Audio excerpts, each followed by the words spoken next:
Effects of exercise on muscle.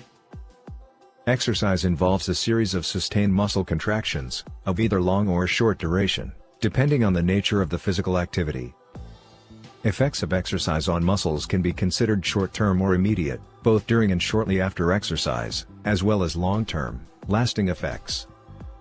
Immediate, short-term effects. The effects of exercise on muscles varies with the type and duration of the activity. Aerobic exercise is typical of activities requiring endurance and sustained muscle contractions. Such activities rely mainly on type I, slow twitch muscles, which sustain maximal contraction for extensive periods of time. This use of slow twitch muscles, and the availability of oxygen, prevents the buildup of lactic acid, and typically does not result in substantial muscle fatigue in the short term. Sustained aerobic respiration tends to shift the metabolic pathways of muscle to favor the use of fat as the primary source of ATP, and glycogen is generally avoided. Anaerobic respiration, typical of sprinting and weightlifting, prioritizes the use of type II, fast twitch, muscles fibers for short, high-intensity contractions.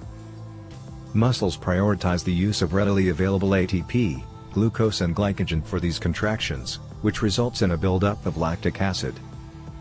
Though traditionally viewed as the cause of muscle fatigue, recent research indicates ion shortages, particularly of calcium, during anaerobic exercise, causes such muscle fatigue. However, lactic acid inhibits further ATP production, indirectly causing fatigue. Close-up photograph of weightlifter's bicep and shoulder. Muscle hypertrophy, shoulder with deltoid and bicep hypertrophy. Muscle soreness, once thought to be due to lactic acid accumulation, has more recently been attributed to small tearing of the muscle's fibers caused by eccentric contraction. Long-term effects. Muscle hypertrophy, or the increase in muscle mass due to exercise, particularly weight training, is a noticeable long-term effect of exercise. Exercise of specific muscles can often result in hypertrophy in the opposite muscles as well, a phenomenon known as cross-education.